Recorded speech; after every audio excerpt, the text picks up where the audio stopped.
சரி. அதே இப்போ நம்ம வந்து ஒரு குறுநாடகம் அரங்கேற்ற போகிறோம்.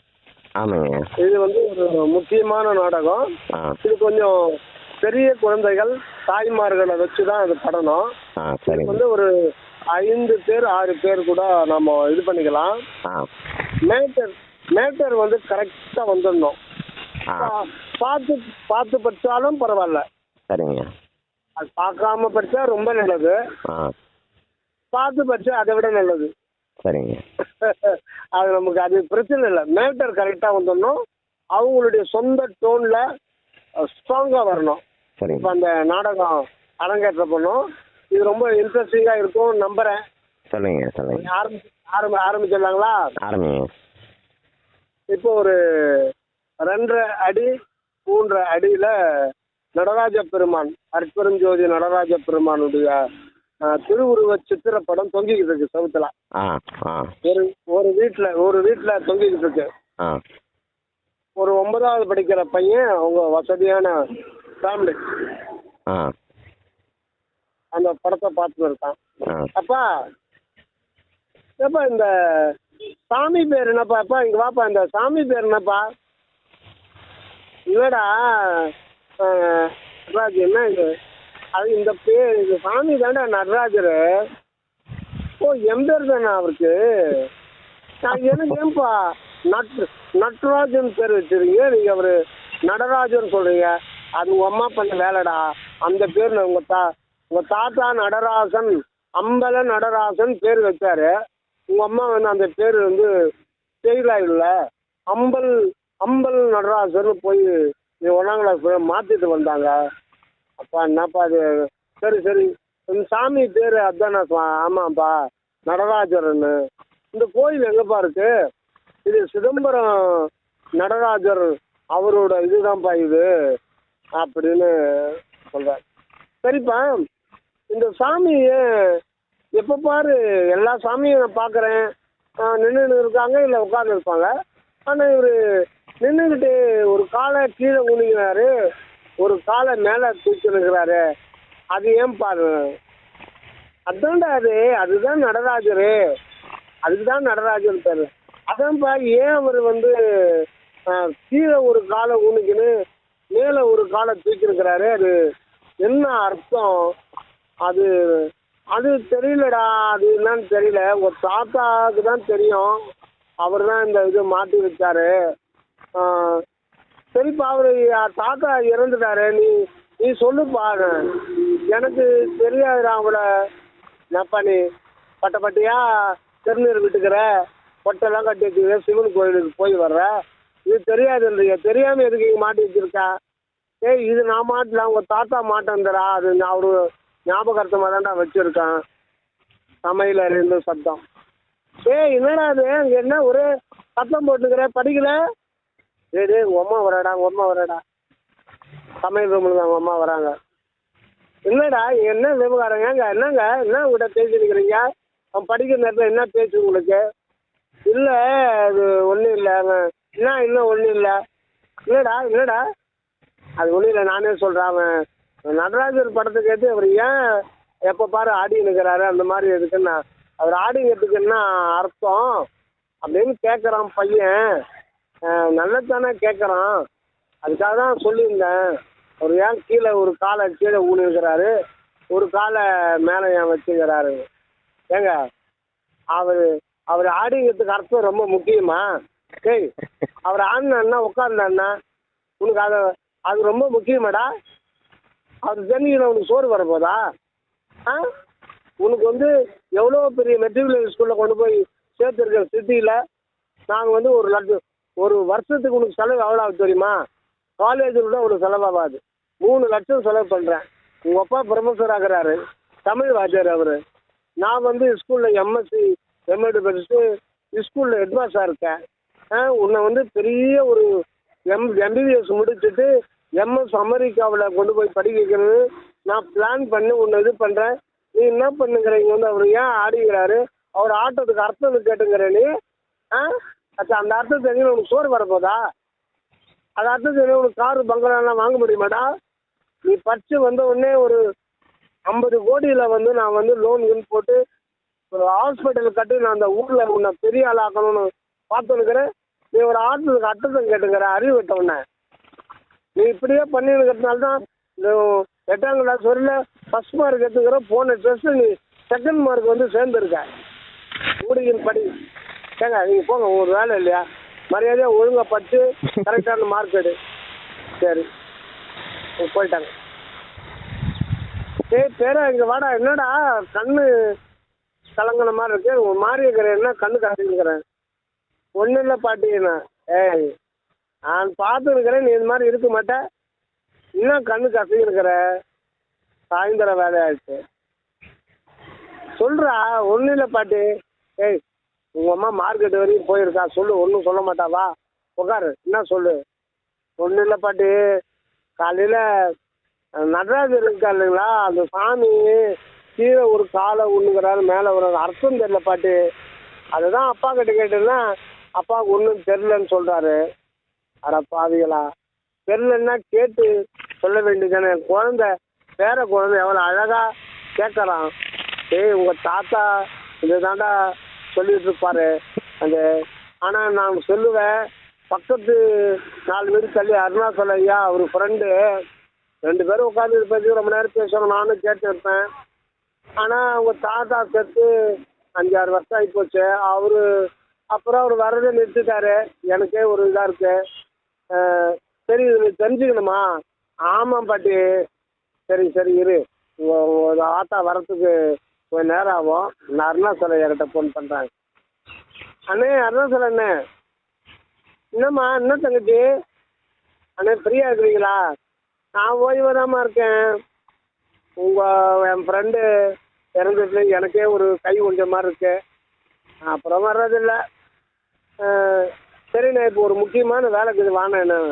என்னம்மா, என் பேரை ஒரு முக்கியமான விசாரம் உங்ககிட்ட கேட்குறான். அப்படியா? ஆச்சரியமா இருக்கே. சரி வர வர வர வர இருக்குது வந்துட்டார். வாங்கண்ணே, வாங்க வாங்க. முக்கியமான விஷயம், என் பேரை ஒரு முக்கியமான கேட்டுக்கிறாண்ணே எனக்கு. அப்போ நீங்கள் ஒரு முறை பேசினீங்க, ஆனால் புரிஞ்ச மாதிரி இருக்கு, எனக்கு சொல்ல வரலண்ணே. நீங்களே கொஞ்சம் சொல்லுங்களா அவனுக்கு. என்ன பேரா, என்ன அது சொல்லு. என்ன இல்லை தாத்தா, அந்த நடராஜர் சாமி நடராஜர் நீங்கள் இப்போ தான் சொன்னார் அப்பா. அவர் சிதம்பரத்தில் இருக்கிறதா சொன்னார். இந்த மாதிரி சாமி வந்து உண்மையிலேயே இருக்க தாத்தா மகனே பேரா. அந்த மாதிரிலாம் மனுஷ மாதிரி உருவத்தில் கடவுள் கிடையாது, அது முதல்ல தெரிஞ்சுக்கோ. இந்த மாதிரி மனுஷ மாதிரிலாம் ஒரு இந்த பௌதிக உடம்பு, இது பிசிக்கல் பாடின்னு சொல்லுவீங்களே ஸ்கூலில், இது பேர் பிசிக்கல் பாடி. இந்த மாதிரி மாமிச உடம்புல கடவுள் வரமாட்டார். ஆனால் இந்த உடம்புக்குள்ளே இருக்கிறார். அவர் இருக்கிற இடம் தலைக்கு நடுவில். அதுக்கு பேர் தான் உண்மையான சிதம்பரம். அது வடலூர் பக்கத்தில் கடலூர் பக்கத்தில் இருக்கிற அந்த சிதம்பரம் இல்லை, நமக்குள்ளே தான் அந்த உண்மையான சிதம்பரம்ன்ற ஒரு கோயில் இருக்குது. என்ன தாத்தா, தலைக்கு நடுவில் எப்படி தாத்தா கோயில் இருக்கும்? அதுக்குள்ளே எப்படி கோயிலெலாம் கட்ட முடியும்? வேறா அந்த மாதிரிலாம் இல்லை, அது ஒரு வெட்ட வெளி. நீ வெளியில் பார்க்குறீங்கள வெட்ட வெளி ஆகாயம், அந்த மாதிரி ஒரு ஆகாயம் வந்து நமக்கு உள்ளே இருக்குது. ஆனால் அது வந்து புள்ளி ஆகாயம்தான், அது ஒரு அனுத்துவமான ஆகாயம். வெளியில் இருக்கிற ஆகாயம் வந்து அதுக்கு எல்லையே கிடையாது. அது எத்தனை கோடி கோடி கோடி யுகங்கள் போனாலும் அந்த ஆகாயம் போயிட்டே இருக்கும். அதுதான் கடவுளுடைய முதல் அற்புதம். அந்த அற்புதத்தை நினைச்சாலே நமக்கு உருக்க வரும். ஆனால் அந்த எவ்வளோ பெருசாக இருந்தாலும் அந்த ஆகாயத்துக்கு அறிவுன்றது கிடையாது. அதுக்கு வந்து முதல் பூதம்னு சொல்லுவாங்க, ஆகாச பூதம். அதுக்கு எல்லையே கிடையாது. ஆனால் அந்த ஆகாசத்துக்கு உள்ள ஒரு ஆகாசம் இருக்குது, அது அன்பு என்கின்ற ஒரு ஆகாசம், அன்பு வெளி. அந்த அன்பு வெளியை தான் நம்ம கடவுள்னு சொல்கிறோம், தெய்வம்னு சொல்கிறோம், அருட்பெரும் ஜோதின்னு சொல்கிறோம். சரி தாத்தா, அந்த ஆகாசத்துக்கும் நீ சொல்கிற ஆகாசத்துக்கும் என்ன சம்பந்தம்? அதுதான் அவனை நான் சொல்ல வர்றேன்னா, நம்ம தலைக்கு நடுவில் அண்ணாத்துக்கு மேலே ஒரு புள்ளி ஆகாசம் இருக்குது, அதுக்கு பேர் தான் சிதாகாசம்.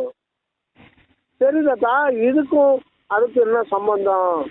அதான் பேரா ஆச்சரியம் ஆச்சரியம், அற்புதம் அற்புதம், அற்புதத்தில் அற்புதம். நம்ம கண்ணால பார்க்குற ஆகாசம் முழுமையான ஆகாசம் கிடையாது.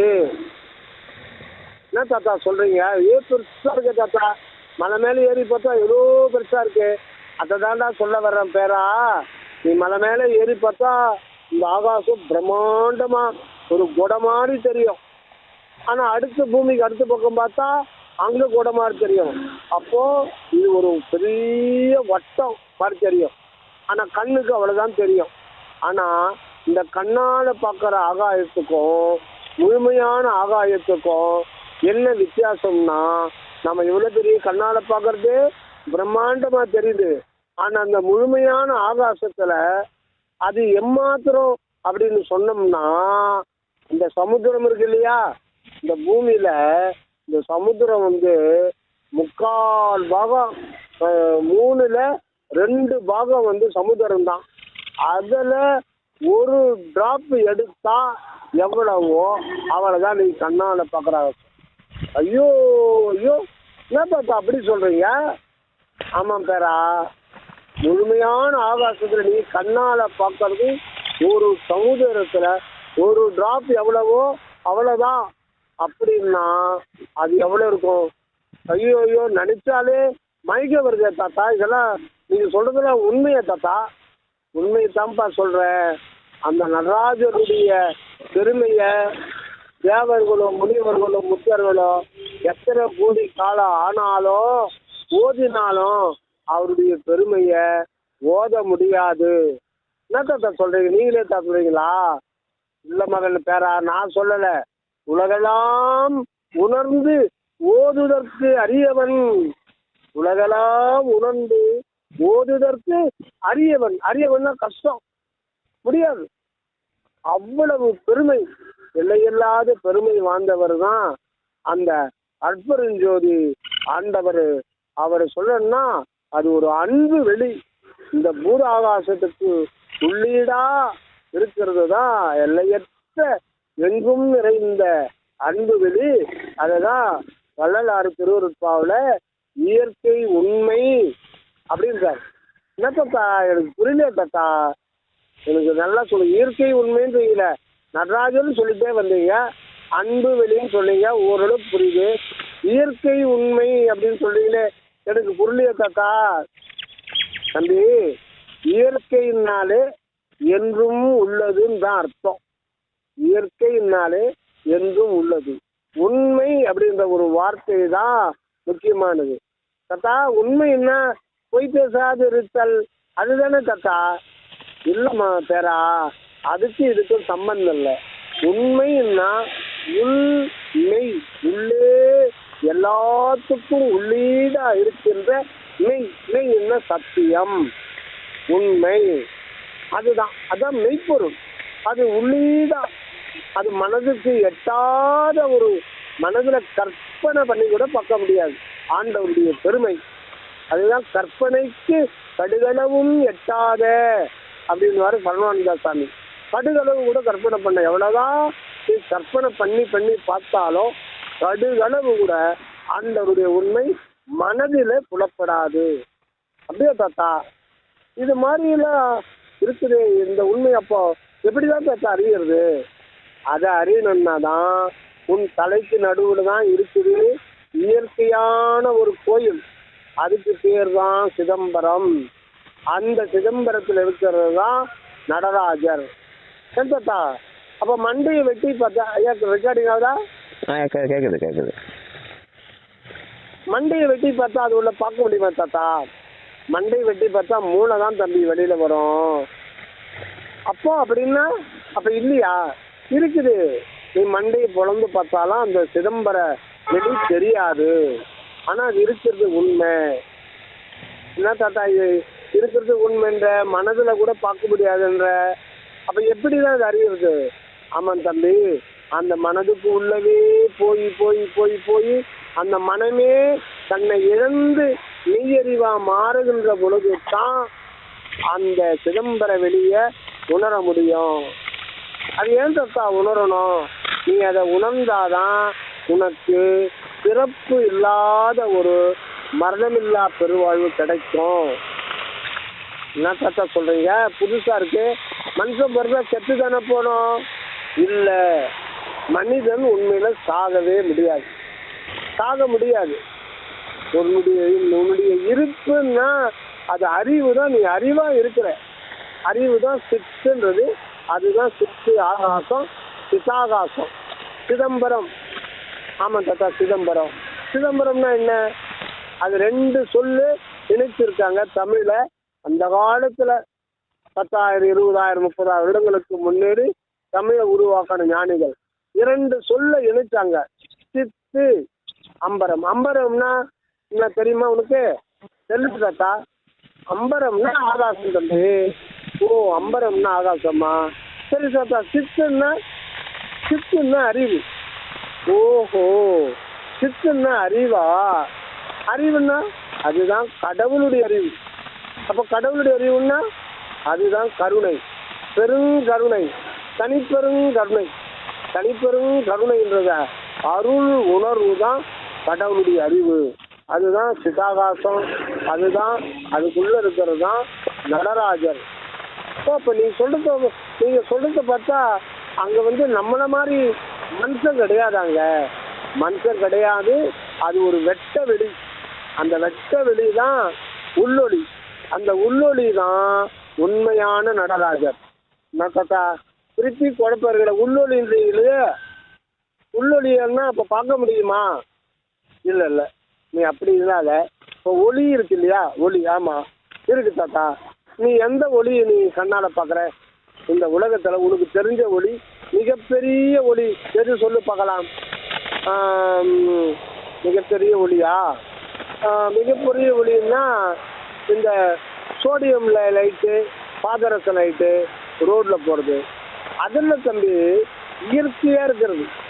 இதெல்லாம் செயற்கையாக இருக்குது. இப்போ 50 வருஷத்துக்கு முன்னாடி தெருவில் சோடியம் லைட்டு, பாதரச லைட்லாம் பார்த்தியா? இல்லை தாத்தா, நான் பிறக்கும் போதில் இருந்தது. நாங்கள் பிறக்கும் போதெல்லாம் கிடையாது. தெருவில் ராம்தல் விளக்கு தான் ஏற்றுவாங்க. ஓஹோ, அப்படியா? நான் என்ன சொல்கிறேன், இயற்கையான ஒளி நீ எப்போ பார்த்துருக்க? இயற்கையான ஒளினா சூரியன் தாத்தா. அதை கண்ணால் பார்க்க முடியுதா? பார்க்க முடியுது தாத்தா. கண்ணால் பார்க்குறமே, நல்லா தெரிஞ்ச. சரி, இப்போ அந்த இயற்கையான ஒளி கண்ணால் பார்க்குற, ரைட் ஆச்சா? அது சூரிய ஜோதி, சூரிய ஒளி அப்படின்னு சொல்கிறோம். அது வெளியில் இருக்குது. உனக்கு வெளியில் தானே இருக்கு. ஆமாம் தாத்தா, இந்த உடம்புக்கு வெளியில் இருக்கு. அது வெளியில் இருக்கிற ஒளி, வெளி ஒளி. ஆனால் உனக்குள்ள ஒரு ஒளி இருக்கு. அதுக்கு உனக்கு உள்ள இருக்கு. அதுக்கு பேர் தான் உள்ளொளி. ஓஹோ, சரி தாத்தா. மண்டை வெட்டினா தெரியுமா? நான் காமிக்க முடியுமா? இப்போ தானே சொன்னேன். அந்த வெட்ட வெளியைத்தான் நம்ம உள்ளொளின்னு சொல்கிறோம். அது உள்ள இருக்கிற ஒளின்னா நீ நினைக்கிற மாதிரி கண்ணால் பார்க்குற ஒளி கிடையாது. அது ஞானத்தாலே உணர்கின்ற ஒளி. அதனால அது கூட ஒளின்னு தான் பேரு.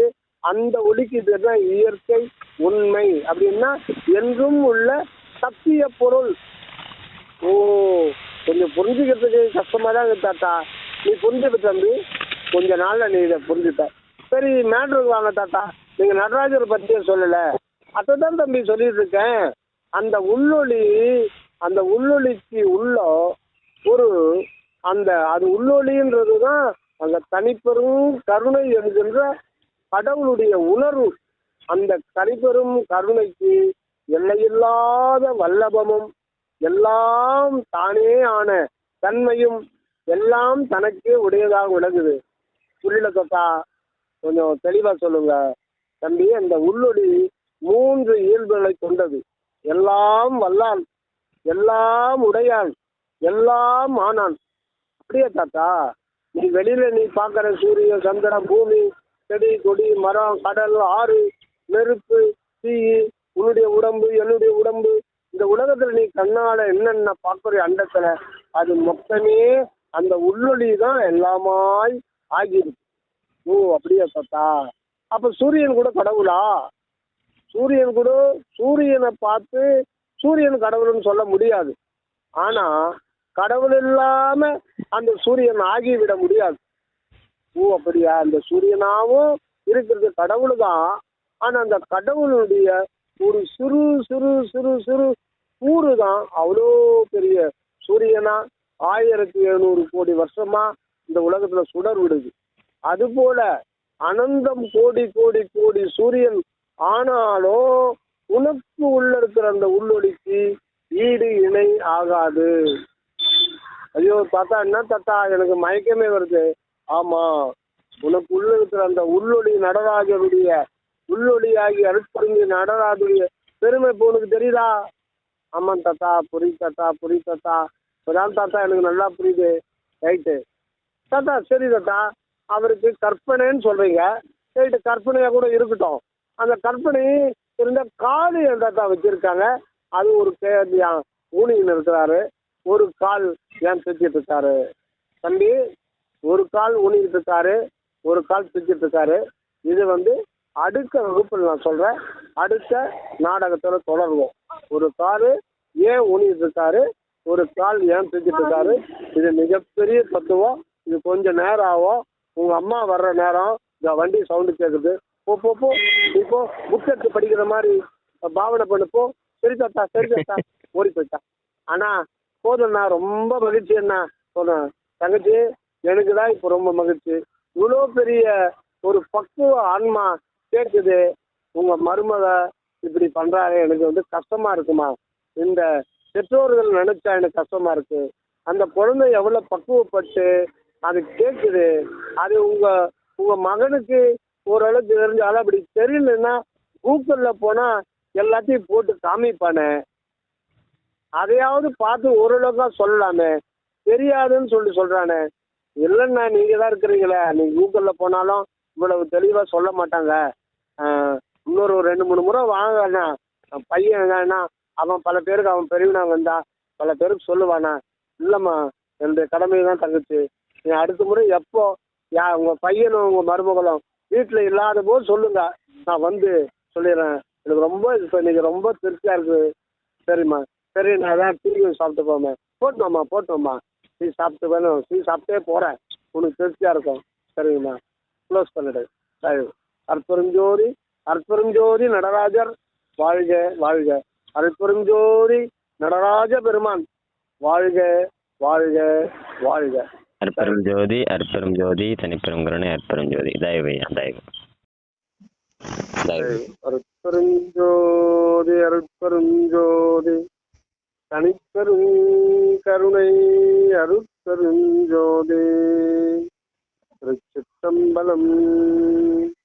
அருட்பிரகாசம் என்னப்பன் சக்தி ஐங்கரன் முருகு பதத்துணையே காப்பு.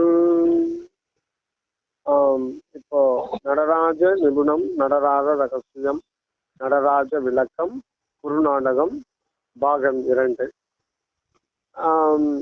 பாத்தியம்மா, சொல்ல என்ன, இன்னைக்கு ஒரு குட் நியூஸு.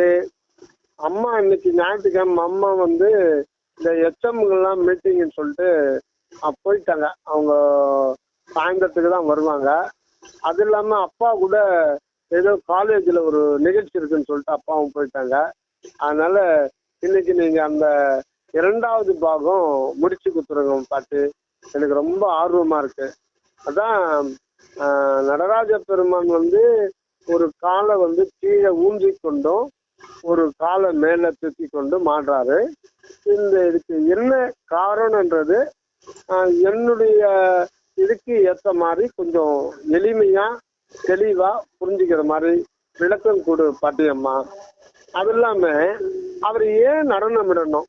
எல்லா சாமியும் உட்காந்துக்கிட்டு இருக்கு, விநாயகர், முருகர், விஷ்ணு எல்லாமே ஆடல. ஆனா நடராஜர் மட்டும்தான் ஆடுற மாதிரி இருக்கு. அது ஏன் அவரு என்ன காரணத்துக்காக ஆடிக்கிட்டு இருக்காரு அப்படின்ற விளக்கத்தையும் எனக்கு சொல்லு பாட்டு. செல்லக்குட்டி, சரி, இப்போ இன்னைக்கு உனக்கு எல்லாத்தையும் விவரமா நான் சொல்லிடுறேன். உன்னுடைய பருவத்துக்கு வயதுக்கு ஏற்ற மாதிரியே நான் சொல்றேன். சரியா? ஊக்கமா கவனி. இந்தா டீ சாப்பிடு. டீ சாப்பிட்டு நம்ம கேட்கலாம். அம்மா இட்லிலாம் சுட்டு வச்சுட்டு போயிருக்கா, முடிச்சுட்டு தான் சாப்பிடணும். ஓகேவா? ஓகே பாட்டு. டீ சாப்பிட்டேன் பாட்டு. சொல்லுங்க பாட்டு.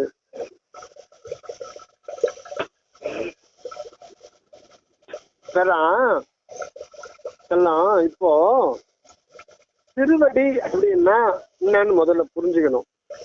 அப்புறம் ஏன் நடனம் பண்றாரு அப்படின்றத புரிஞ்சுக்கணும்.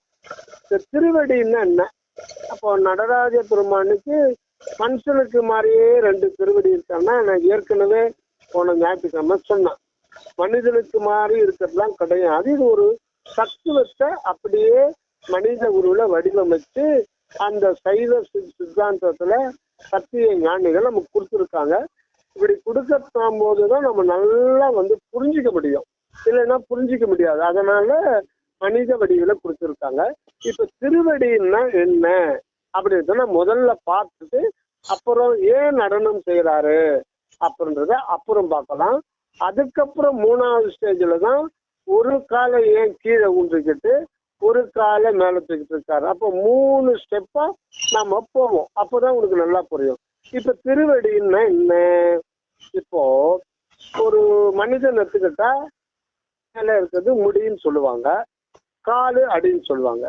இறைவனுக்கும் அதே மாதிரி இருக்கான்னா இருக்கு, ஆனா அதை பார்க்க முடியாது. ரெண்டுத்தையுமே இறைவனுடைய திருவடியும் திருமுடியும் பார்க்க முடியாது.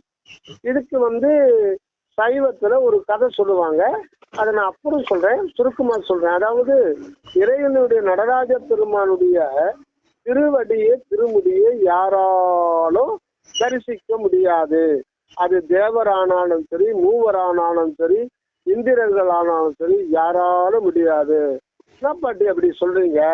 அம்மன் தம்பி, மனிதன் மட்டும்தான் தரிசிக்க முடியும். மனித பிறவியில தான் தரிசிக்க முடியும். அதுவும் அந்த மனித மனம் பக்குவம் அடைந்த பிறகுதான், இந்த 96 தத்துவ தேகத்துக்கு வந்த பிறகுதான் அந்த திருவடியும் திருமுடியும் தரிசிக்க முடியும். திருவடியும் திருமுடியும் தரிசனம் பண்ணவங்களுக்கு மரணம் கிடையாது. அதுதான் வள்ளலாறு அடிமுடி கண்டு என்னாலும் அனுமதித்தல் வேண்டும். என்னாலும்னா அது முடியவே முடியாது.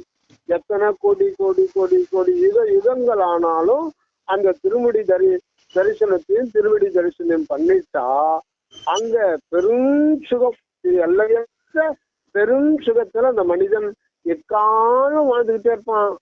அப்படியாப்பட்டி அப்படின்னா அந்த திருமுடி ரகசியத்தையும் அந்த திருவடி ரகசியத்தையும் சொல்லு பாட்டு.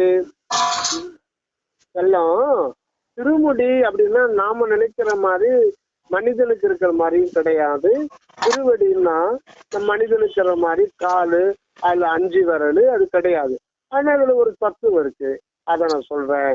ஏற்கனவே முன்ன சொன்ன மாதிரி நாம பாக்குற அந்த வெட்ட வெளிக்கு இடம் அப்படின்னு ஒரு பேர் உண்டு. இடம், ஸ்பேஸ் அப்படின்ற ஒரு பேர் வெட்ட வெளி, வெளி, ஆகாயம் பேர். அது முன்ன சொன்ன மாதிரி இது எத்தனை கோடி கோடி கோடி மைல் போனாலும் இது முடியவே முடியாது. அதுதான் அந்த நடராஜ பெருமாள் முதல் அற்புதம். ஆனா இதுக்கு பேரு பூத ஆகாசம் சொல்லுவாங்க. இந்த பூத ஆகாசத்துக்குள்ள இருக்கிற ஆகாசம் தான் அது கடவுளுடைய ஆகாசம். அதுதான் பரம ஆகாசம் சொல்லுவாங்க. அது மனிதன் 7வது மெய்யறிவினாலே அறியப்படுகின்ற ஆகாசம். அதனால அத தகராகாச பெருவெளின்னு சொல்லுவாங்க. இத்தென்ற எழுத்து பார்த்தீங்கன்னா 7வது மெய்யெழுத்து. அது அந்த 7வது மெய்யெழுத்து மனிதனுக்கு 6வது மனறிவை கடந்த நிலையில 7வது மெய்யறிவு. அந்த மெய்யறிவுல தான் அந்த ஸ்பேஸ், அந்த பரமாகாச சொரூபம் தகராகாச பெருவெளியை அறிய முடியும். அப்படி அறிந்தவர்கள் தான் மெய்ஞானிகள், சத்திய ஞானிகள் பேரு. அந்த ஆகாசத்துக்கு பேரு தான் முடி அப்படின்னு பேரு. அது பேர் தான் முடி. அதுதான் எல்லாத்துக்கும் மூலப்பொருளா இருக்கு. அதுதான் கடவுளுடைய நிலை. அந்த நிலையில ஒரு அன்பு அன்பு என்கின்ற ஒரு அகண்ட இருப்பா, அனாதி காலமா ஒரு கடுகளவு இடம் கூட இல்லாம இந்த எல்லையற்ற பிரபஞ்சம் முழுதும் அந்த வெளி நிறைந்திருக்கு. இப்படி உக்காந்து இருக்க, நான் உக்காந்து இருக்கேன், இது நம்ம சுத்தி இருக்கிற வெட்ட வெளி போயிட்டே இருக்கோம். அதுக்குள்ள அந்த அன்பு வெளி இருக்கு, ஆனா நம்ம அதை அறிய முடியாது.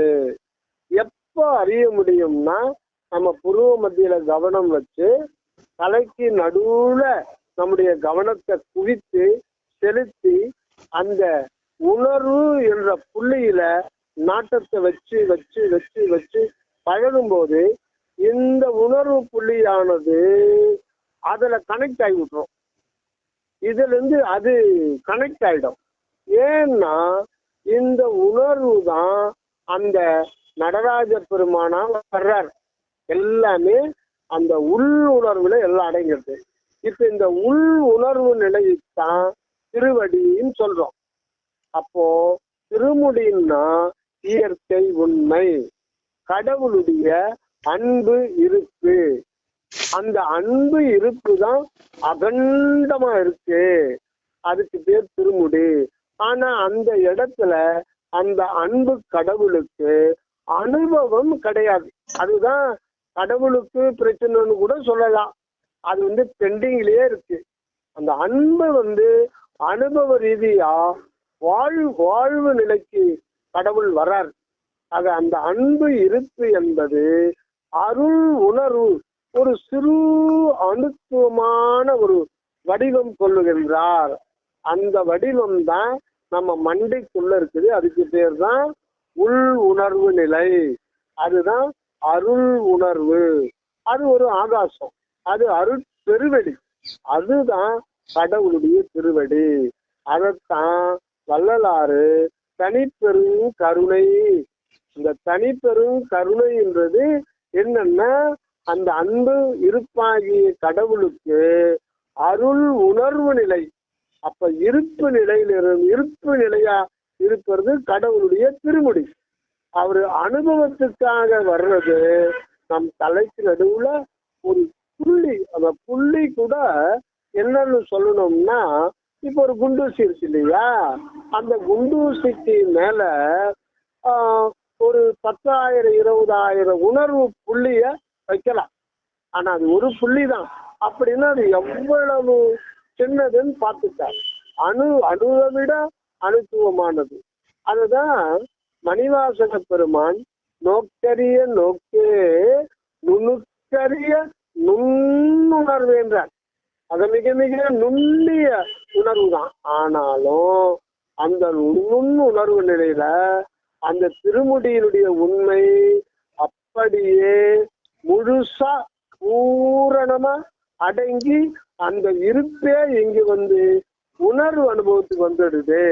அதுக்கு பேர் தான் இயற்கை விளக்கம். அதுதான் உண்மையான மனிதன். அப்போ அந்த அதெல்லாம் அருள் உணர்வுன்னு சொல்றது. அதுதான் கடவுளுடைய திருவடி நிலை. அதுதான் நடராஜர். அந்த நடராஜருக்கு பேர் இந்த இடத்துல உள் ஒளி.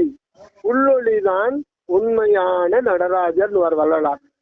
உள்ளொளி தான் உண்மையான நடராஜர். ஐயா ரெக்கார்டிங் அந்த உள்ளொளி தான் உண்மையான நடராஜர். அப்போ அதனுடைய சிற்றசைவு நிலை தான் நடனம் அப்படின்னு சொல்றாரு. சிற்றசைவுன்னா ஏதோ உள்ளொளி தீபம் எரியுது, அந்த தீபம் ஆடுது, அப்படிலாம் நினைக்க கூடாது. அந்த தனிப்பெரும் கருணை என்கின்ற அருள் உணர்வு என்கின்ற திருவடி எல்லையேற்ற பெரும் கருணையுடையது. அது சர்வ வல்லபமுடையது. எல்லாம் வல்லது, எல்லாம் உடையது, எல்லாம் ஆனது அப்படின்ற 3 கேரக்டரோட அந்த உள்ளொளியானது தன்னை சதா விளக்கம் செய்கின்றது. அதைத்தான் வள்ளலாறு அருள் விளக்கு அப்படின்னு சொல்றாரு, அருள் ஜோதின்னு சொல்றாரு, உள்ளொளின்னு சொல்றாரு, நடராஜர்னு சொல்றாரு. இதுல என்ன அதிசயம் தெரியுமா? வேற என்ன பாட்டு, என்ன அதிசயம்? அந்த உள்ளொளிதான் உனக்கு மூலமாக இருக்கிறது. புரியல பாட்டு? அதாவது உண்மையான மனிதன் யாருன்னா, இப்படி என்ன பாக்குறியா, ஆமாம் பாட்டி பார்க்குறேன். அப்போ நீங்கள் தெரியுறீங்க, நீங்கள் என்ன பார்க்குறீங்க நான் தெரியுறேன். அதானே, நீங்கள் என்ன பார்க்குறீங்க நான் தெரியும், நான் உன்னை பார்க்க நீங்கள் தெரியுங்க. இல்லை, அது உள்ளொளி போர்த்தி கொண்ட ஒரு சட்டை தான் இந்த உடம்பு. இது உண்மை மனிதன் கிடையாது. உண்மை மனிதனை உண்மையில பார்க்க முடியாது. இதுல ஒரு பெரிய துரதிர்ஷ்டம் என்னன்னா, நாமளே அறியாம இருக்கிறோம். அப்படியா பாட்டி? அப்ப நாம யாரு? நாம் யாருன்னா நாம தான் மெய்ப்பொருள். அந்த மெய்ப்பொருள் தான் உள்ளொளி. அந்த உள்ளொளி தான் கடவுளுடைய திருவடி. அப்போ கடவுளுடைய திருவடி தான் நமக்கு தலையா இருக்கு. கடவுளுடைய திருவடி வேற இல்ல, நமக்கு தலை வேற இல்ல. மனிதனுக்கு தலைன்னா இப்ப நீ நினைச்சிரு, அந்த தலை கிடையாது. மனிதனுக்கு தலை அப்படின்றது என்னன்னா ஆன்மாதான் தலை. ஆன்மாதான் தலை, உயிர் நடு, உடல் கடை. இப்போ ஒரு இது எடுத்துக்கிட்டோம்னா தலை நடு கடை. இந்த உடம்பு எடுத்துக்கோ, தலைப்பகுதி. நடுப்பகுதி கழுத்திலிருந்து இடுப்பு வரையில நடுப்பகுதி, இடுப்பிலிருந்து கால் பாதம் வரையில கடைப்பகுதி. எப்படி 3 இருக்கு, அதே மாதிரி மனிதனுக்கு உண்மையில உடம்புன்றது கடைசியில் இருக்கிற ஒரு பகுதி. இது பகுதி தான் மனிதனுக்கு ஒரு பகுதி. இரண்டாவது அடுத்து உள்ளீடாகிற பகுதி அதுதான் நடுப்பகுதி, அதுதான் உயிர். அதுக்கு மேல இருக்கிற பகுதி தான் தலைப்பகுதி. தலைப்பகுதியிலிருந்து தான் நம்ம உயிரும் விளங்குது, நம்ம உடலும் விளங்குது. அப்ப தலைப்பகுதி தான் மூலப்பகுதியா இருக்குது. அதுதான் உண்மை மனிதன். அப்ப உண்மை மனிதன் யாருன்னு பார்த்தா கடவுளுக்கு திருவடியாகவும் இருக்குது, மனிதனுடைய தலையாகிய ஆன்ம சொரூபமாகவும் இருக்கு. ஆக ரெண்டுமே ஒண்ணுதான். கடவுளுக்கு அருள் உணர்வா அவருக்கு அனுபவப்படும், நமக்கு ஆன்ம சொரூபமா அனுபவப்படும். ரெண்டுமே ஒண்ணுதான். அதத்தான் வள்ளலாறு திருஅருட்பாவுல அருட்பெருஞ்சோதி அகவல்ல பொது உணர்வு உணரும் போது அலால் பிரித்தே அது எனில் தோன்ற அருட்பெருஞ்சோதின்றார். என்ன பாட்டி அதுன்றீங்கள? அது என்னன்னா பேரா, அதுன்ற சொல்லு தமிழ் சொல்லு கடவுளை குறிக்கும். அதுவினில் அதுவாய், அதுவே அதுவாய், பொதுவெனில் நடிக்கும் பூரண பொருள். கடவுளுக்கு அதுன்னு ஒரு பேரு. அத வடநாட்டுல சமஸ்கிருதத்துல சத்துன்னு சொல்லுவாங்க. அது நீயா இருக்கிறாய், தத் துவம் மசி. தத்துன்னா அது, துவம்னா நீ, துவம்னா நீ, அசின்னா இருக்கிறாய். அது நீயாய் இருக்கிறாய். அத தமிழ்ல அதுதான் அது நீயாய் இருக்கிறாய். சமஸ்கிருதத்துல வடமொழியில சத் துவம் மசி, தத்துவமசி. இதத்தான் வள்ளல் பெருமான் வள்ளல் பெருமானுக்கு ஆண்டவர் சொல்றார், மேயினை மெய்ப்பொருள் விளங்கினை நீ அது ஆயினை. அதுன்னா கடவுள். புரிஞ்சுக்கிட்டியா?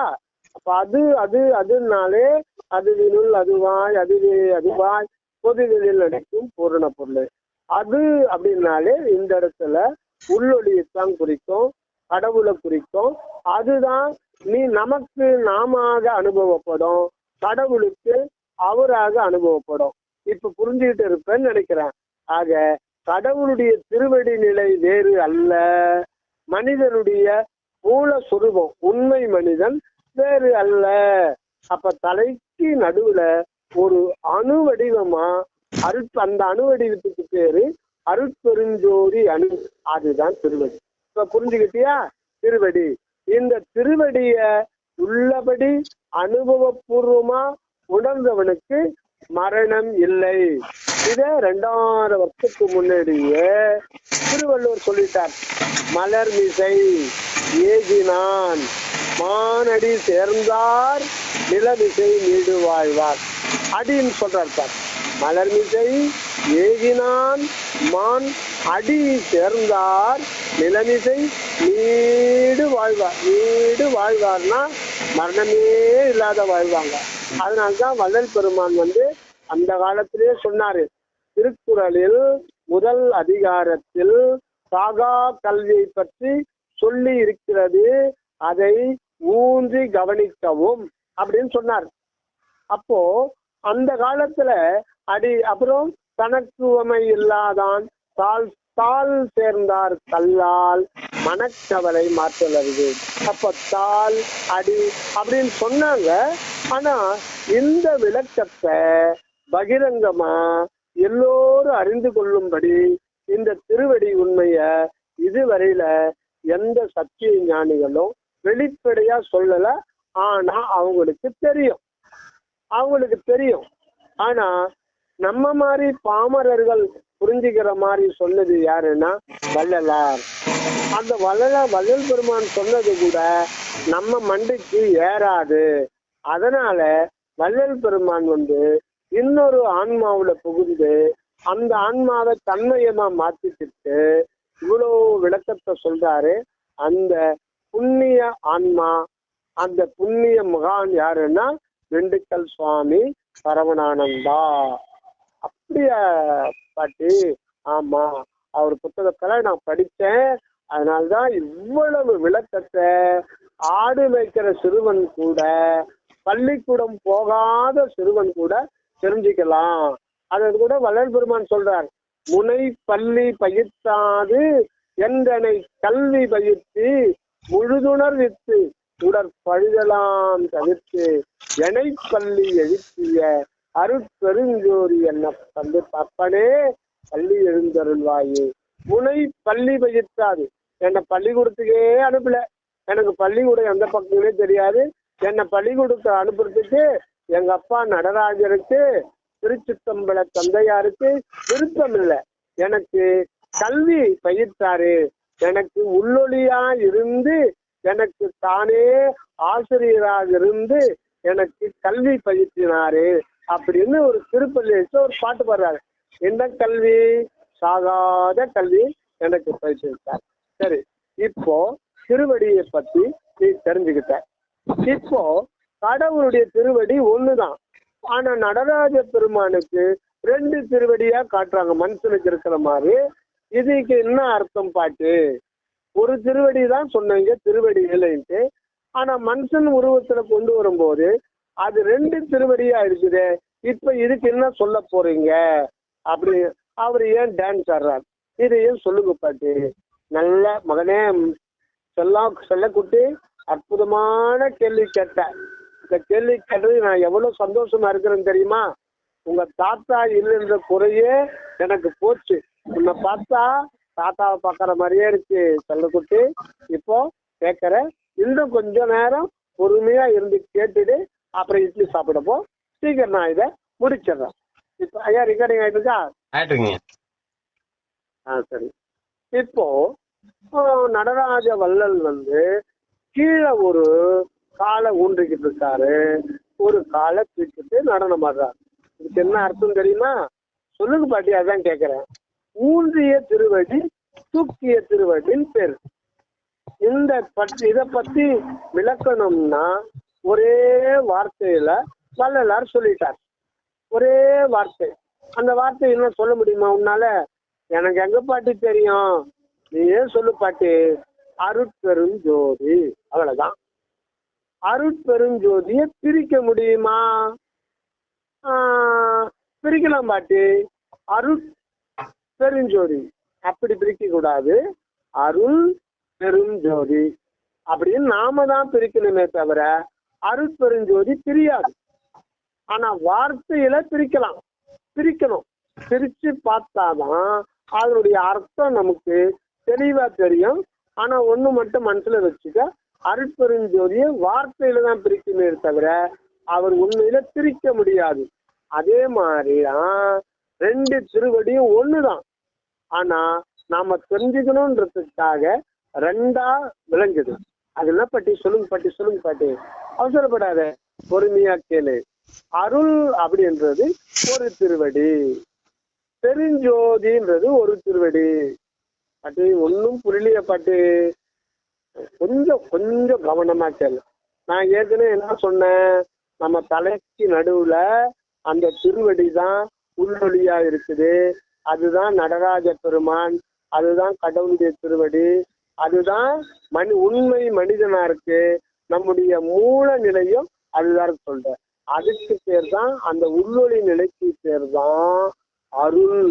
அருள் அருள் அதுதான் நம்ம ஆன்மாவுக்குள்ள நிலைத்து எக்காலும் நிலைத்து விளங்குது. இந்த ஆன்மாவுக்குள்ள அனாதி காலமா விளங்குது. அதத்தான் ஒரு தெய்வ புலவர் என்ன சொல்றாருன்னா, அதாவது கல் தோன்றி மண் தோன்றா காலத்தே முன் வாளோடு முன் தோன்றிய மூத்த தமிழ் குடிகள் அப்படின்றாங்க. அப்படி புரியலையே பாட்டு, இதை இன்னொரு நாளைக்கு சொல்றேன். அது என்ன சொல்ல வர்றாருன்னா, நமக்கு இந்த பிரபஞ்சமே, இது பிரபஞ்சம் ஒரு சிலர் 17,000 கோடி வருடங்களுக்கு முன்னேறி உதித்ததுன்றாங்க. சில பேரு 1400 கோடி வருடங்களுக்கு முன்னாடி உதித்ததுன்றாங்க. இப்படி சயின்டிஸ்ட் விஞ்ஞானிகள் வெவ்வேறு கருத்து கணிப்பு, அதை பத்தி நம்ம ஊர்ஜிதம் பண்ண முடியாது, அது திட்டவட்டமா சொல்லலாம் முடியாது. ஆனா பல ஆயிரம் கோடி ஆண்டுகளுக்கு முன்னாடி இந்த பிரபஞ்சம் உதித்தது. அதுக்கு உதிக்காததுக்கு முன்னமோ எப்பவும் இருந்ததுதான் அந்த திருவடி நிலை. அதுதான் நம் தலைக்கு நடுவில் இப்ப இருக்கு. நமக்கு இந்த தேகம் கிடைக்காத போது கூட நமக்கு தலை மட்டும் இருந்தது. அதுதான் ஆன்ம அணு, அதுதான் திருவடி உள்ளொளி, அதுதான் வால் அப்படின்றார். வாளோடு முன் தோன்றிய மூத்த தமிழ் குடின்னா அது ஆன்மாவை தான் குறிக்குது. அது ஆன்மான்றது எக்காலும் இருந்து கொண்டிருப்பது. அந்த ஆன்மா தான் உள்ளொளி, அதுதான் ஆண்டவருடைய திருவடி, அதுதான் உண்மை மனிதன். இப்ப புரிஞ்சுக்கிட்டு இருப்ப, அங்குதான் ஆண்டவர் இருந்து கொண்டு தனது உண்மைய வெளியில கொண்டு வர்றார். அருள் உண்மைய வெளிப்படுத்தணும். வெளிப்படுத்தலன்னா அந்த வெளிப்படுத்துற நிலைக்கு பேருதான் இயற்கை விளக்கம். இயற்கை உண்மைன்றது அன்பு இருப்பு, இயற்கை விளக்கம் அப்படின்றது அருள் உணர்வு. அந்த அருள் உணர்வு உள்ளொளி உள்ள மட்டும் இருக்காது, அது வெளியிலேயே தனது உண்மைய எல்லாமாய் அண்ட கோடிகள், அனந்தம் பால்வெளி அண்டங்கள், அந்தந்த அண்டத்தில் உள்ள அதை சூழ்ந்துள்ள பல கோடி கோடி கோடி துணைக்கோள்கள், அந்த ஒவ்வொரு குடும்பத்துக்கும் அண்டத்துக்கும் பகுதி அண்டத்துக்கும் உள்ள இருக்கிற எத்தனையோ கோள்கள், அதுல நம்மள மாதிரி வாழற பூமி போன்ற பரந்த நில உலகம். அப்ப இந்த நில உலகத்துல 5 பூதங்களால் ஆன அந்த நில உலகம், 5 பூதங்களுடைய தொகுப்பாகிய இந்த உடல். அப்போ இந்த அகண்டாகாச பெருவெளியில எத்தனையோ கோடி கோடி கோடி கோடி அண்ட வெளிகள்லாம் இருக்குது. அங்கெல்லாம் சூரியன் இருக்கு. ஒவ்வொரு சூரியனும் நம்ம நட்சத்திரத்தை பார்க்கிறோம் இல்லையா? ஆமா பாட்டி, உண்மையில நட்சத்திரம் ஒண்ணு கிடையாது, அது ஒவ்வொன்றுமே சூரியன். அது எத்தனையோ ஒளியாண்டுகளுக்கு அப்பால 1000 ஒளியாண்டுகள், 10,000 ஒளியாண்டுகள், 1,00,000 ஒளியாண்டுகள் தொலைவெல்லாம் இருக்கிறதுனா நமக்கு சிறிய மின்மினி பூச்சி மாதிரி தெரியும். ஆனா அவங்க எல்லாம் சூரியன் போல. ஏன் அதை விட ஒரு பெரிய அதிசயம் என்னன்னா, நம்ம அண்டத்துல இருக்கிற பகுதி என்ற சூரியனை போல 10 மடங்கு 100 மடங்கு பெரிய சூரியன்கள்லாம் இந்த பிரபஞ்சத்துல இருக்கு. அந்த சூரியன்கள்லாம் அந்த ஒன்றுக்கு மேற்பட்ட பூமி கோளங்கள் அங்க இருக்கலாம் அப்படின்னு நம்புறாங்க விஞ்ஞானிகள்.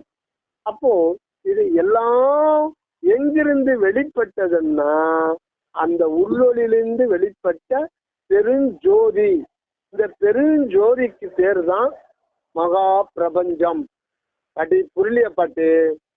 பெருஞ்சோதின்றீங்க, பிரபஞ்சம்ன்றீங்க, எனக்கு ஒண்ணுமே புரியலையா பாட்டு? தம்பி ஒண்ணு இல்ல, குழப்பம் வேணாம். பிரபஞ்சம்னா உலகம். இந்த உலகம் எல்லையற்றது, அது போயிட்டே இருக்கும். இந்த ஞானிகள் விஞ்ஞானிகளுக்கு கண்டுபிடிச்சிருக்காங்க, இந்த பிரபஞ்சம் சதா விரிவடைந்து கொண்டே போயிட்டே இருக்கான். அதை பத்தி அவங்க தலை சுத்தி அப்படியே உட்கார்ந்துடுறாங்க. அதை பத்தி இந்த பிரபஞ்ச ரகசியத்தை பத்தி ஒரு தீர்மானத்துக்கும் கடுகளவு கூட அவங்க தீர்மானத்துக்கு வர முடியல. அவங்க இதுவரையில கண்டுபிடிச்சது ஒரு கடுகளவு தான். இந்த பிரபஞ்ச ரகசியத்தை எத்தனை லட்சம் விஞ்ஞானிகள் சேர்ந்தாலும் அறிய முடியாது. அது மெய்ஞானத்துல ஒரு வினாடியில முழுமையா அறிந்து கொள்ளலாம்ன்றாரு வள்ளல் பெருமான். ஆக பிரபஞ்சம் அப்படின்னா அது ரெண்டா பிரிக்கணும்.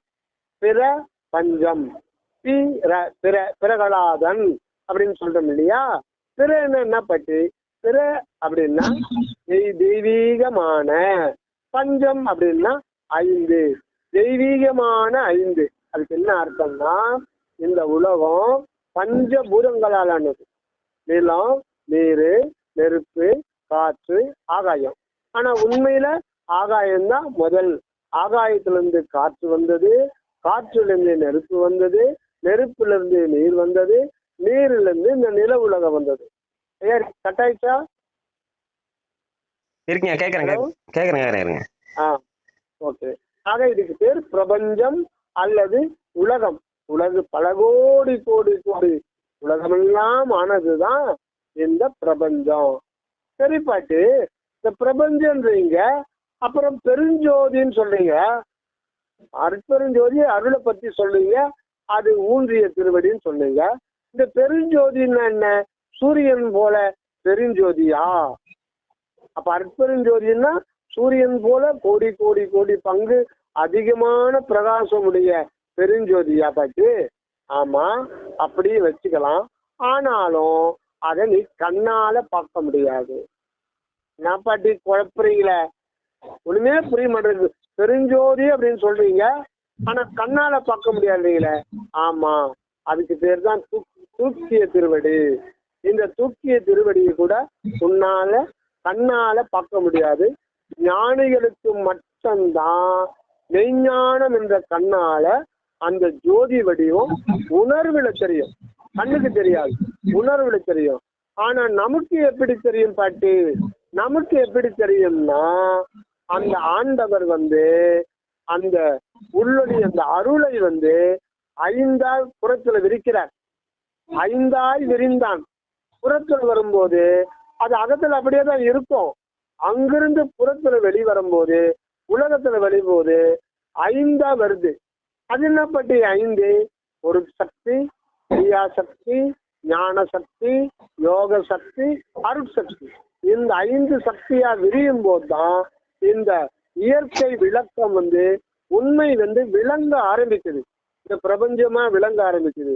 அந்த விளங்குறதுக்கு ஒவ்வொரு நொடியும், ஒரு நொடிய மைக்ரோ செகண்டா ஆத்தனா கூட, அதுல ஒரு பகுதி நேரத்துல கூட அதுக்கு தேவையான ஆற்றல் அந்த அருள் ஒளி அல்லது உள்ளொளி அந்த ஊன்றிய திருவடியிலிருந்து தான் வரணும். அப்படி வரணும்னா அதனுடைய அருள் விளக்கத்துல இருந்து அத சதா தொடர் நிகழ்ச்சியா இந்த சுடர் வந்துகிட்டே இருக்கும். ஆனா அதை நாம் பார்க்க முடியாது. அது பெருஞ்சோதியா நிரம்பிடும். ஆனா அந்த பெருஞ்சோதிய இந்த 5 சக்திகளால் ஆனது. அந்த 5 சக்திகளால் ஆனது இருந்தாலும் அதை ஆக்கல், காத்தல், அழித்தல், மறைத்தல், அருளல் அப்படின்ற 5 தொழிலை கொண்டு, அதாவது 5 சக்தியை கொண்டு 5 தொழிலை கொண்டு அமைந்ததுதான் இந்த பெருஞ்சோதி. அதை கண்ணால பார்க்க முடியாது. ஆனா ஆண்டவர் இந்த 5 சக்திகளையும் 5 தொழில்களை கொண்டு அந்த பெருஞ்சோதி என்ன பண்றாருன்னா, பல கோடி அண்டங்களாகவும், பல கோடி சூரியன்களாகவும், பல கோடி சந்திரங்களாகவும், பல கோடி கோடி பொருள்களாகவும், இந்த ஒவ்வொரு நில உலகத்தில் இருக்கிற பலவிதமான பலவேறு வண்ணங்கள், பலவேறு தன்மைகள், பலவேறு ஆற்றல்கள், பலவேறு செயல்கள், பலவேறு உயிரின வடிவங்கள், காடு, மாடு, பன்றி, கோழி, இப்படி பலவேறு 84 லட்சம் யோனி பேதமுடைய உயிரினங்கள், அதனுடைய உடல், அந்த உடலுக்குள்ள இருக்கிற உயிர், அதனுடைய மனம், அதனுடைய உணர்வு, அந்த உணர்வில் ஏற்படுகின்ற அனுபவம், அதனுடைய பயன், இது எல்லாமே பெருஞ்சோதி பண்ற வேலைதான். அப்படியாப்பட்டு இதுக்கு பேர் தான் தூக்கிய திருவடி. அதுக்கு பேர் தான் தூக்கிய திருவடின்னா சதா நிகழ்ச்சி இயக்கம் நடந்து கொண்டே இருக்கின்றதுன்னு அர்த்தம். இந்த இயக்கம் நடந்து கொண்டே இருக்கும் போதுதான் நாம இந்த ரோட்ல பாரு காரு போகுது, அதுக்குள்ள மண் இருக்கிறான், அங்க ஒரு ஆடு மேயுது, அங்க ஒரு மரம் இருக்கு, அங்க வானம் தெரியுது. இப்படி பல பல பல பேத வண்ணமுடைய வடிவமுடைய பொருள்களாக, பண்டங்களாக, பிண்டங்களாக, அப்புறம் அதுக்குள்ள உயிர்களாக, மனமாக அனைத்துமா விளங்கி கொண்டிருப்பது இந்த பெருஞ்சோதி தான். இந்த பெருஞ்சோதிக்கு இன்னொரு பேரு என்ன தெரியுமா? சொல்லக்குட்டு பொன்னம்பலம். இதுக்கு பேரு தான் பொன்னம்பலம். இதுக்கு பேரு ஆணி பொன்னம்பலம்னு ஒரு வள்ளலார். ஆணின்னா உறுதியான நிலையானன்னு அர்த்தம். அந்த பெருஞ்சோதி நிலையா இருக்கும். ஆனா நம்ம பார்க்கிற பொருள்லாம் சதா மாற்றமாகிட்டே இருக்கும். ஒரு மனிதன் நாம் பிறக்கிறோம், இந்த உடம்பு, இந்த மனம், இந்த உயிர், இது தோன்றும் அழியும். ஆனா உண்மையில அழியலாம் அழியாது, இது மாறிக்கிட்டே இருக்கும், மாற்றமாகிட்டே இருக்கும். ஆனா அந்த ஆணி பொன்னம்பலம் என்ற பெருஞ்சோதி நிலையாவே இருக்கும். அத மேல் பரப்பு மட்டும் மாற்றிக்கிட்டே இருக்கும். இது ஒவ்வொரு உயிருக்கும் அனுபவம் ஏற்படணும் அப்படின்றதுக்காக தான் இந்த பெருஞ்சோதி ஒரு திருவடியா இருக்கு. ஆக இந்த பெருஞ்சோதி எங்கிருந்து வருதுன்னா உள்ள இருக்கிற அருள் தான் வெளியில வரும்போது, உள்ள இருக்கிற அருள் தான் இயற்கை உண்மை. அது வெளியில வரும்போது இயற்கை விளக்கமாக இந்த அனந்த வண்ண பேத தோற்றமுடைய இந்த பெரும் பிரபஞ்ச சக்தியாக தோற்றம் காட்டி கொண்டிருக்கு. இதன் மூலம்தான் உயிர்கள்லாம் வாழ்க்கை அனுபவத்துக்கு வர முடியும். அதுதான் ஜீவன் ஜீவனுக்கு எல்லா விதமான புற அனுபவங்கள்லாம் கொடுத்து கொடுத்து கடைசியில அந்த ஜீவனுக்கு தன்னை காட்டி கொடுத்து தன்னையே கொடுத்துடுறார். இதுதான் ஆண்டவருடைய திருநடன உண்மை. ஆக அருட்பெரும் ஜோதி எடுத்துக்கிட்டோம்னா அருள் நம்ம தலைக்கு நடுவுல ஆன்மாவுக்குள்ள உள்ளொளி நடராஜராக, நடராஜ வள்ளலாக, அருள் விளக்காக, அருட்ஜோதியாக, அருட்பெருவெளியாக, தயவு ஆக உள்ளுக்குள்ள ஊன்றிய திருவடியா இருக்கு. அதுவே உள்ளிருந்து அருட்சுடரா வரும்போது, அருட்ஜோதியா வரும்போது இந்த பிரபஞ்சமா ஐந்தக்தி ஐந்தொழிலோட சதா தோற்றம் மாற்றம் மறைவு காட்டிக்கொண்டே இருந்து அனைத்து ஒவ்வொரு உயிருக்கும் சதா புற ஜீவன்ல அந்த அனுபவத்தை வழங்கி கொண்டே இருக்கிறது. இதான் சொல்லக்குட்டி அந்த நடராஜ தத்துவம். அது புரிஞ்சுக்கிட்டியா? புரிஞ்சுக்கிட்டேன் பாட்டிமா. எனக்கு இதையே இன்னொரு முறை சொன்னா நான் நல்லா புரிஞ்சுப்பேன் பாட்டியம்மா. அற்பெருஞ்சோதி வாழ்க, ஆண்டவருடைய ஊன்றிய திருவடி வாழ்க வாழ்க. ஆண்டவர் அற்பெருஞ்சோதி ஆண்டவருடைய தூக்கிய திருவடி வாழ்க வாழ்க. இந்த விளக்கத்தை நமக்கு தயவோடு அருளிய தயவு பெருமான், தயவு தெய்வம் திண்டுக்கல் சுவாமி கருணானந்தா அவர்களுடைய திருவடியை நினைத்து இத்துடன் இந்த குரு நாடகத்தை பிடித்துக் கொள்வோம். தயாநிதியே, தயவு தெய்வமே, எந்த சிவமே, சரவணானந்த சற்பரமே சரண். அருட்பிரகாசன் என் அப்பன் சக்தி ஐங்கரன் முருகு பதத்துணையே காப்பு. அருட்பெருஞ்சோதி வாழ்க வாழ்க. அருட்பெருஞ்சோதி வாழ்க வாழ்க. உள்ளொளி அனுபவம் புரிக, அறியாத மெய்வாழ்வு தருக தருக. தயவு.